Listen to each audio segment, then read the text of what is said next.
Fuccio para entender los alcances legales, por ejemplo, de este informe que ha sacado Panorama en relación a este colaborador eficaz que se indica que habría una oficina de la DINI dentro del Palacio de Gobierno. Muy buenas tardes, abogado, ¿cómo le va? ¿Qué tal? Muy buenas tardes y gracias por la invitación. Las implicancias legales de lo que acabo de mencionarle, ¿estarían cometiendo algún tipo de delito teniendo una entidad de estas características al interior del Palacio de Gobierno? Mira, acá hay una serie de hechos que llaman poderosamente la atención, porque el manejo y el valor estratégico que tiene esta información, que proviene de las actividades de inteligencia y de contrainteligencia, la impresión que genera es que estarían siendo utilizadas en términos políticos en el sentido de contrarrestar las acciones que viene realizando la oposición política, con el objetivo de desorientar a la opinión pública y en manera particular porque el presidente, al tener acceso a esta información, la utilizaría para su propio beneficio. Desde el punto de vista de la responsabilidad penal y funcional, yo creo que esto tiene que ser objeto mínimamente de una indagación o una investigación, porque no es competencia del Poder Ejecutivo, en los términos como se está informando, de que pueda tener acceso de manera directa e inmediata a una información que, como vuelvo a repetir, tiene un valor excepcionalmente estratégico y puede ser utilizada para diferentes finalidades. El presidente tendría que responder por qué razones habría dispuesto que una oficina que maneja esta información esté de manera tan cercana al ejercicio de su propio despacho, en el plano de lo que acabo de señalar, y además porque, como también es de conocimiento público, hay una denuncia ya formalizada ante el Parlamento que plantea que en realidad estaría operando una organización criminal en las más altas esferas del poder,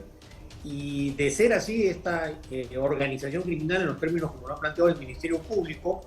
estaría utilizando esta información, que es una información privilegiada, selectiva, a los efectos de poder manipular la información y poder contrarrestar las acciones que viene desarrollando el Ministerio Público. Es un tema bastante delicado, y otra cosa que sorprende, y justamente hablaba con mi compañero el periodista Álvaro Cisneros, es que este señor Chimabukuro, que al parecer no tiene ningún cargo en el Estado, según la manifestación que él habría brindado a la Fiscalía, ingresaba a Palacio de Gobierno, entraba y salía como Pedro por su casa. ¿Qué pasa con una persona que no tiene un cargo oficial en el Estado y que toma este tipo de atribuciones? ¿Estaría cometiendo algún tipo de delito? Bueno, vamos por partes, ¿no? Lo primero es que justamente la ausencia de un nombramiento público de una persona que se desempeña en esas condiciones tiene también una finalidad muy especial, en el sentido de que al no tener un nombramiento público, en apariencia podría estar exento a aquellas responsabilidades penales que son exclusivamente competencia de la labor funcional. Y creo que hacia eso estaría orientada este nombramiento, para poder evitar cualquier suspicacia que pudiera a su vez comprometer a estas personas en términos de labores funcionales. En segundo lugar, porque su ubicación dentro de estas relaciones, al no ser un funcionario público y al no estar nombrado, le permite tener mucho mayor elasticidad y flexibilidad en el manejo de la información, en términos de coordinar distintas labores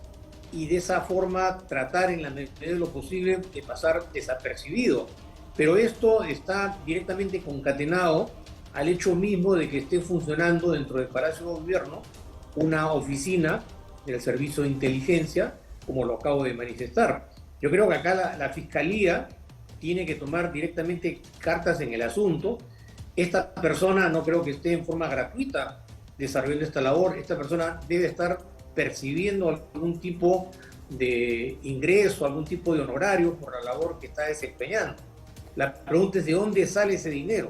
¿Quién es el que le estaría solventando esta labor económica por los servicios que está prestando? Y en tercer lugar, él mismo tendría que aclarar cuál es su función, cuál es su rol, por qué razones constantemente visita Palacio de Gobierno y cuál es el sentido de su presencia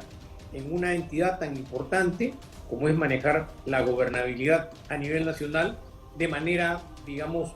particularmente cercana al presidente de la República. Totalmente de acuerdo con usted. Ahora nos vamos a centrar en Jennifer Paredes porque la cuñada hija del presidente ha indicado que mientras estuvo en prisión ella sufrió acoso, que le tiraban agua en el piso para que pasara frío, le encendían un foco y esta luz no la dejaba dormir, entre otro tipo de maniobras que según el testimonio que ella le brindó a su abogado, el señor Eduardo Pachas, habría sufrido. En caso que esto se pudiese comprobar, ¿qué pasaría en términos legales? Mira, yo personalmente no creo en esas versiones que se están señalando. Primero que todo porque no es el momento para haberlas hecho de conocimiento público. Si eso hubiera sido así, no tengo la menor duda que inmediatamente los abogados de Jennifer Paredes inmediatamente hubieran solicitado la presencia del Ministerio Público para constatar esos hechos. Han tenido que pasar más de 2 meses para que recién salga la defensa y otras personas a tratar de convencer a la opinión pública que en realidad Jennifer Paredes habría sido una víctima de estas circunstancias y que por lo tanto no tendría por qué haber sufrido lo que habría sufrido en los términos como lo han explicado. Por otro lado, como es también de conocimiento público, su liberación ha llamado poderosísimamente la atención, sobre todo cuando se toma en cuenta y se razona sobre los fundamentos que había utilizado esa sala que por mayoría de 2 magistrados en discrepancia con un voto singular estuvo en contra de que se revocara la libertad o la detención provisional. En realidad lo que estarían tratando es de confundir a la opinión pública para que un poco como que se olvide de ese tipo de razonamiento que acabo de explicar, para que se conociera y se fundamentara las razones por las cuales, en apariencia, se le revocó la prisión preventiva y pasar de víctima, o digamos, a tratar de ser victimizada, cuando en realidad la victimaria ha sido ella, en los términos como se entiende lo que significa el rol de la víctima. En otras palabras, esto es un mecanismo mediático para tratar de desorientar y como que la opinión pública se olvide de que su liberación ha sido pues un hecho que ha llamado poderosísimamente la atención de los entendidos en la materia, porque hay casos mucho más relevantes y que no tienen la gravedad de lo que ha sucedido con Jennifer Paredes y que estas personas siguen con prisión preventiva. Además, Jennifer Paredes lo primero que hizo fue constituirse justamente a la sede del Palacio de Gobierno